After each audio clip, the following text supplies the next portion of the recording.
Y'all. Hey. Welcome back to Out of the Loop. I'm Brittany. I'm Samara. And today we are talking about life And death. and death. A little bit. Life. Life. No, but yeah. Like pillows. But yeah, so I was kind of inspired. I mean, you're right, death. In death.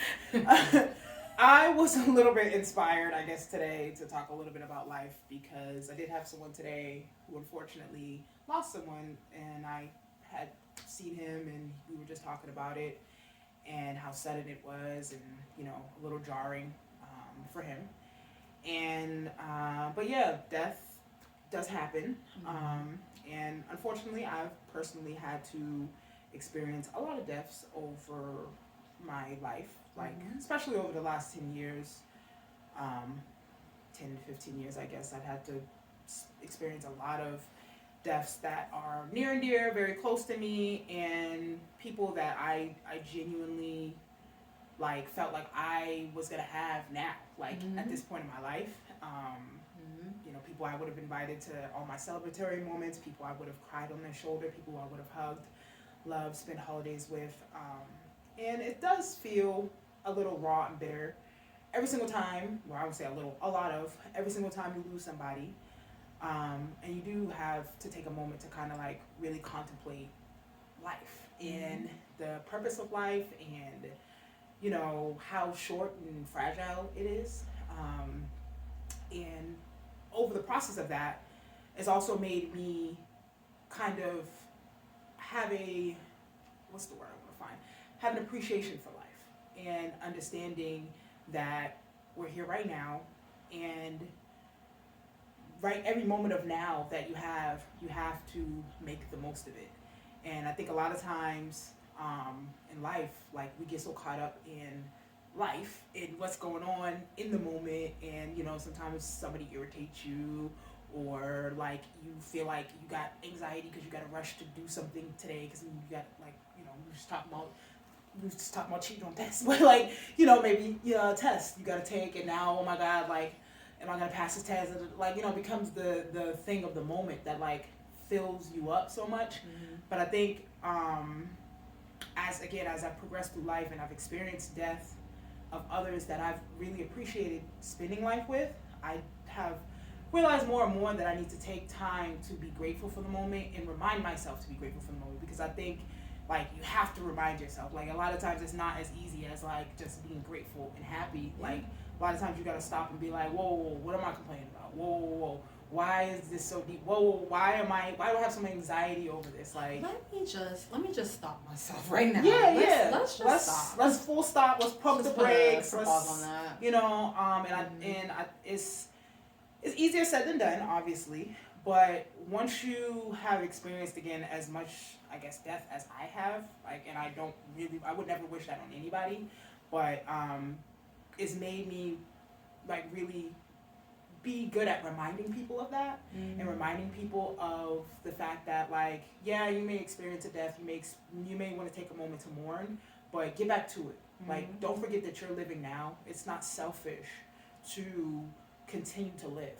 There's nothing wrong with that, and those people who love you will want you to continue to live. And even the guy that I'm speaking of, he was telling me about the person and how they invested in him in something that he didn't even finish. And so it's just it's okay that you didn't finish it, because that didn't ruin your friendship or anything like that, but that just goes to show you that because you're still here, you still have a purpose to keep going, because this person who's not here anymore, they invested in you, they believed in you. And that means that since you're still here, you should still believe in yourself for them. That's a way of honoring them. It's whoa, this person invested in me, they believed in me, and that doesn't happen very often. A lot of people will not just give up money and put down whatever just to see you succeed. A lot of people are gonna want that back. A lot of people are gonna want something, some proceeds. I need to see all some the type receipts. of something. I need to know.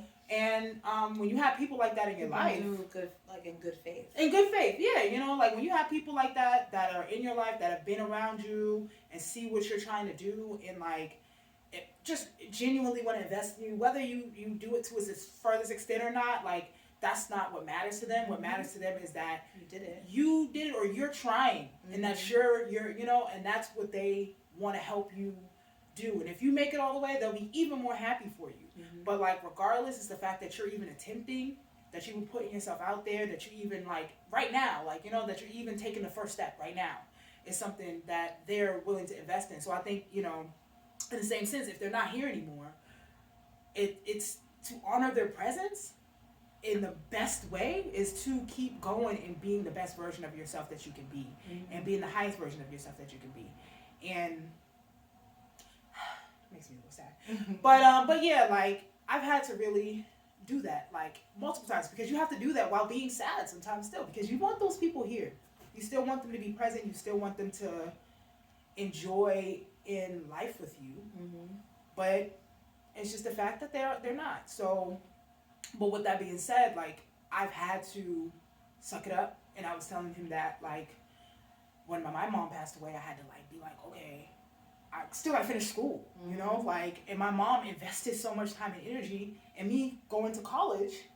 It would be such a dishonor if I allowed myself to be so sad that I stopped and that I gave up and that I didn't finish. And it was hard, and my grades did drop, and it wasn't as easy as it had been the first 3 years to get through the courses and everything. But to myself, it was like, if I don't finish this, it's like do or die. It's do or die. It's like, do or die. I literally had professors tell me to quit. They were like, "Oh, take a break, do this," and I just was like, "Take a break. I'm not coming back. I'm not coming back. I already didn't really want to be at school anyway. So you know, like so it was open like, that door for me. Like let's not even go down that slippery slope. You know, slow your roll. Give it a grade. Right. I'll come back. Right. You know, and you know, so I had to tell him about that. You had to tell him about during the process of that how I had a failure. I failed the class, and then I had to retake it, and it was just hilarious because the first job I got out of college was something that literally dealt hand in hand with that same exact what that class was teaching us about, was how to aggregate data and all this other, and now I'm working at a data company. Like it was crazy. So, and that's just like how life works. Like that was a full circle moment for me. Like I failed this class. I cried in the stairwell because the teacher would not give me any leniency for the couple of minutes that I was late giving the thing in. And yeah, fast forward, I ended up getting an amazing job doing something that was directly in the field of that. And it was like, wow, like literally the companies that partnered with the company I was working with was what the class was on. So I was just like, wow, like, you know, and I did take that class over and I got a better grade when I took it over and everything like that. But, you know, the point is that I kept going and that I pushed through it, and it was difficult a little bit and I was sad and everything, but I didn't allow that to like let me be defeated, because again, like to me it would have been like, wow, like this person cares so much about my forward progression in life. And like, yeah, it's my mom, but like not everybody has a mother like that. You know, I can't take that for granted. And then there's like so many other people like that in life, you know. Even what I do with fashion, like I think about that with Riz, you know, like every time I see him, yo, B, you so fly, yo, you got this, where'd you get this from, yo? Let me get that. I need that off your back, you know? And that's just like breathing life into me, reminding me that like, you're that girl. You put it on, you know? So having people like that in your life, it's a dime a dozen. But when they go, you're carrying their spirit on with them. So, and that's just, you know, why I was inspired to talk about this. I don't really want to go too far talking about death, but like that is really why I was inspired to talk about life and being in the moment. But that's it's real. I feel like I've been conditioned younger to, I don't think anyone like accepts death, but I feel like when I was younger, I got conditioned to very much understand, like I had some raw ass parents. I had some raw ass people around me that just like, for the age that I was, I felt like, damn, I wish I had a little more compassion towards these people about understanding like the cycle of life and like, okay, you know, this person is passing away. And like my first real encounter with death was losing my grandfather. And that was my dog. You know what I'm saying? Like, my grandfather, I'm a granddaddy's girl. You know what I'm saying? I'm a daddy's girl. Like, that's just how it was. So, I understood he was already sick. I lived with him. We lived in his house. My grandfather used to sneak us candy. He's the person that, taught me how to play, like, dice and do stuff that I definitely was not supposed to be knowing how to do. He was teaching me how to cook. He was teaching me the importance of, like, why it's important for you to do your laundry, why it's important for you to, how to take care of yourself, how to spit game, how to know when game is being spat at you. Like, a lot of those things. And my first real encounter with, like, actual physical death was seeing my mom. Like, my mom did not, obviously, that's her dad. You know what I'm saying? She did not do well. Like, you talk about, like, those movie church scenes where the people, like, flail all over the casket and gotta be, like, carried out. Like, that was my first time seeing my mom like that. So I was like, what the fuck is going on here? And I don't know if I just got shell-shocked after that to be like, all right, well, I'm never going to another funeral. We're just not going to talk about it. We're just not going to, you know what I'm saying? But, like, my brother did a really good job of helping me understand, like, so, and if you know my brother, anybody watching knows my brother. My brother is very, he's a Taurus man. He's an earth sign. He's very, like, pow, pow, pow. But very compassionate. And he was just like, listen, TA, so this is what happened with Grandpa. This is why he passed away. You're going to see Mommy. This is the emotion she's going through. This is kind of, what it is for her. It's the first time I see my brother cry. It's the first time I see my dad cry. Like, first time I ever seen a man, like, men cry. So, and I cried too, but I feel like it affected them differently.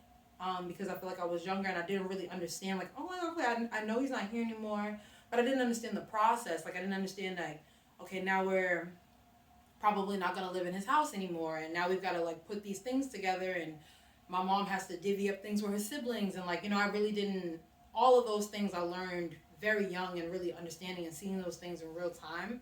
But my brother was very, like, he was very attentive to tell me, like, life is meant for living. Grandpa would not want us to just be sitting here not doing the things that we're supposed to be doing. He was like, he wants a party. He was like, he wants a party.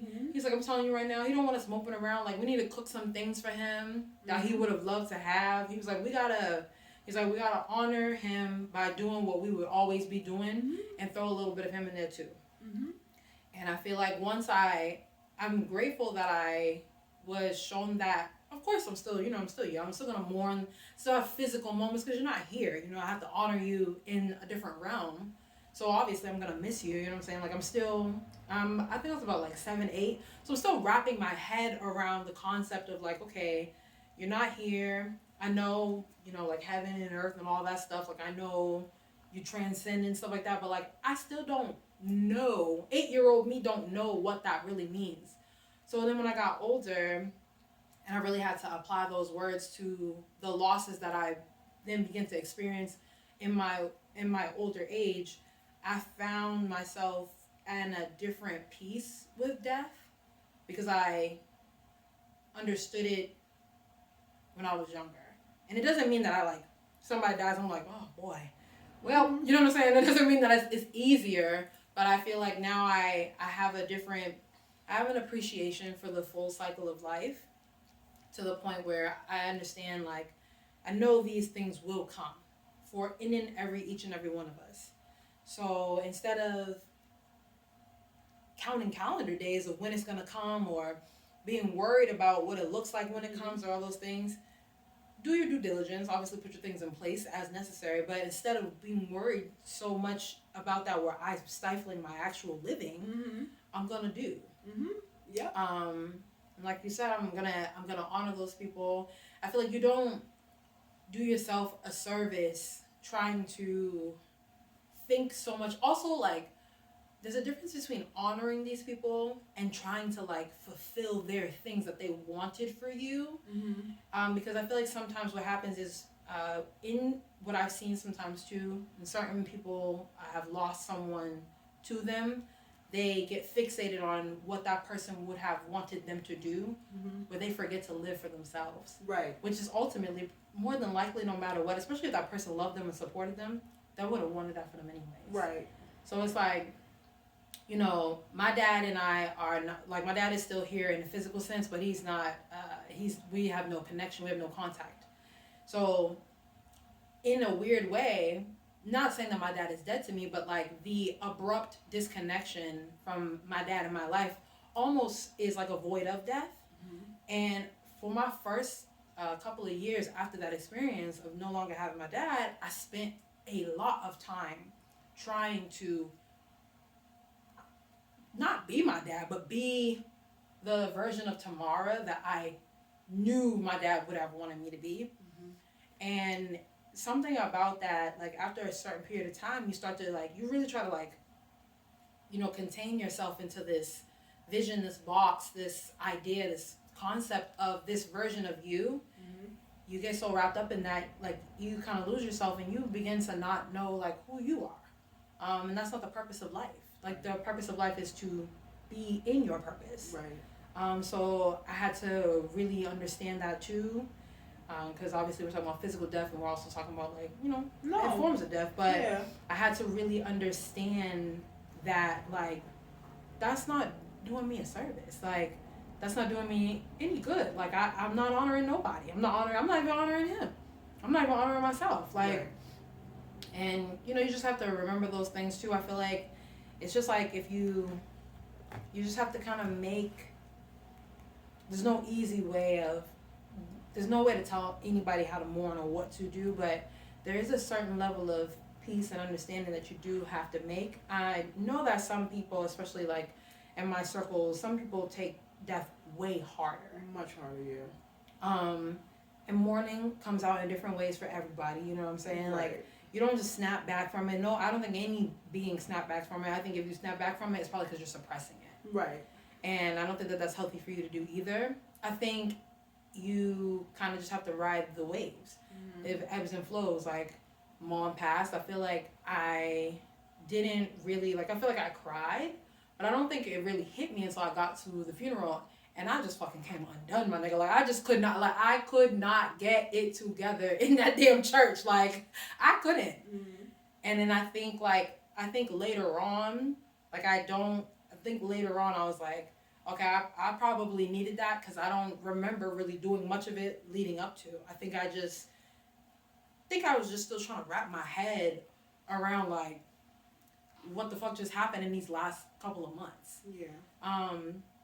But I did know that like there's certain things that I'm like, well, I definitely know I'm protected. I definitely know that like she definitely expects me to live. And that was what I was gonna say. You know what I'm saying? Like, and she may have said things to me that she wanted from me because she knew things about my childhood. She knew things that I did not have. She knew things that she could see. You know what I'm saying? She's a mom. She's my cousin's mom. She's my aunt. She can see those things in me. But I know, like, above all, she was like, live. And so I feel like each time I step into another part of my purpose, I'm like, bet this is something that, you know, my grandfather, my best friend, whoever would have been hella proud of me. Right. But also at the same time, I'm hella proud of me. Right. And I feel like, you know, some people may find that like to be like a selfish way sometimes, but I think it's very important to not get lost in death. Yep. To not get lost in loss. Yeah, because it's literally a full cycle. Yeah. You know what I'm saying? Like for every loss, like there's a gain, there's a win. And it's all, and when I say lost and lost, like that's anything. Like you can lose a lot of stuff. Like you can lose everything that you own right now. And it can happen through many means of ways that it can happen. Like, you know, I say this, I use this example all the time. Like your whole house can burn down right now. And like what you have after that is like, it is what it is. But the people you have and those things are the most important, you know, and you're still going to have to start over again. Yeah. So like, it reminds you how much like life is fragile and all the items around you, not just people, all the tangible things that you have. Holding on to those things too tightly with thinking that you can never lose them is foolish. It's foolish. And for you to harp over them once you have lost them and hold on to the loss is also foolish. Because if you're not going to get it back. If there's no way, it's painful to you. It's painful for yourself. You have to let it go.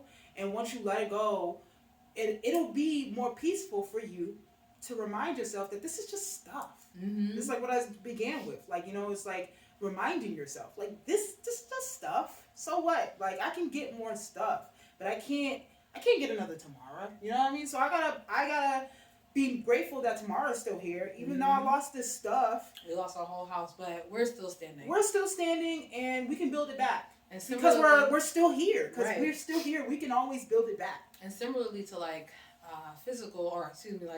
material things, I was explaining that I had a conversation with my friend who lost a cousin of hers too, and she was basically mad because her cousin was brain dead, and there hadn't been activity, and they were nearing like a month. And, obviously her family had to come to the point of like, do we leave her on life support? Or do we, pull the plug? And, she was up in arms about her family. Like, she basically kept saying like, y'all just giving up on her. And I had to like ask her, like, listen, let me ask you something. You're saying that they're giving up on her. You know your cousin, right? You know that's your dog, right? Your dog wants to be laid up in this bed like this? Mm-hmm. And it's not an easy conversation to have. It's not. Because obviously, there's a part of you that's like, you don't want to see them in that pain or in any of those things. And it's a hard break to decide when to let it go. Right. Like the cord is a representation both like spiritually and physically of that let go. Mm-hmm. And I've seen that too. I've seen that too. And it's like you don't do yourself. Same thing with my grandmother. You know what I'm saying? Yeah, and I had to. No, multiple people. It's like I had to be peace with that. I had to be similar. We've obviously talked about it. Similar to her, I had to be like her voice of kind of like reason to explain. Like, listen, does that person? Because now you're their voice. Mm-hmm. All that time you spent with them, all the life that you've built with them. You don't think that they deserve to now go on to their next? Yeah. It's selfish to want to keep someone in the physical realm when it's not. Yeah. It's not. They're not even living. You're not even able to anymore. They're not living. And that's hard. You know what I'm saying? It's not easy. But like I don't think that they want that. And the heart of the matter is like, it's not fair. It's not. And honestly, I can say that having have been a caretaker for people, having seen my uncle pass, seeing my mom pass, in my own home, and just knowing how my mom was, what my mom wanted to do, how she wanted to live, when she was there, laying there, and how I saw her laying there, I would never want that for my mother. Yeah. I wouldn't have wanted her to be like that for another month or two. She had only been fully like that for maybe about a month, and it was a progression to that state. Yeah. And honestly, I would never want to see my mother like that for months on end. Even when my mother was in the hospital the first time, I was just like, I've never seen you laid up in a hospital like this before. So like I knew that's not how she wanted to go out. Like she didn't want to be like just useless, just like, there. And I knew she was okay with if it was her time to transition. That part. I knew that. I knew whenever she was gonna go, she was okay with that, and that was the decision that she made. It's like they've made peace, and now they're waiting for you to make peace. And they're just waiting for you to make peace, and I think, and that's hard. Yeah, I think it's hard. But it's like that's the part about honoring them. That's the part about living. It's weird to say, but there is life and death. There is liberation. There is liberation in that. You know what I'm saying? And it's just and the same for us being on this plane. There is liberation in your life. There is liberation in like that's why they call it, going home celebration. You know what I'm saying? Like you're going home. You're going somewhere where I cannot be with you in the physical. But I know I'm about to do the damn thing. I know I'm about to tear it up here for myself and for you. But I just think that we just can't lose sight of those factors leading up to the living for yourself. Right. And you can't get lost in living solely for them. Right. Because that's not your purpose. Right. And some people may feel like, oh, but that's my mom, that's my dad. I know. Yeah. I know. You know what I'm saying? But they helped you get into this world so you could be you. Right. So that you can be so that you can be you, not them. Because there's things that, and this is again like people that I know are still here that have let me know this. There's benchmarks and points in your life that you're going to hit and surpass that they would have never touched. Facts. And that is why you were born. That is why you were brought into that's this what realm. we were building for the whole time. That was what it was for. That you was know? pushing that ass. Especially if they're, again, the type of people that we mentioned that believe in you, that want to invest in you, that cared for you. Those people expected you to go far and go further than they may ever go, because that's who they built you to be. That's just the way it works. Like I expect my daughter to surpass me. Low-key, she already surpassed me. Right. Like I expect that. Right. I feel like that's when like that's when you did a good job. Yeah. You did good. I think that's the ease. I think that's the ease that you begin to experience. And I feel like even without child, but just knowing that knowing for yourself, like to that feeling when you're proud of yourself, that you've done something, that you've really solidified something, you've surpassed your own expectations. And it's like, I know that these people are proud of me. To be proud of you, to be proud, be celebrated by people that are proud of you, like that is, I think, when you begin to kind of hydroplane into like, all right, cool, this is life now. Right. I'm living now. And now I'm about to build more into that. And this is my legacy. This is my lineage. These are the things this is what's making me live. Right.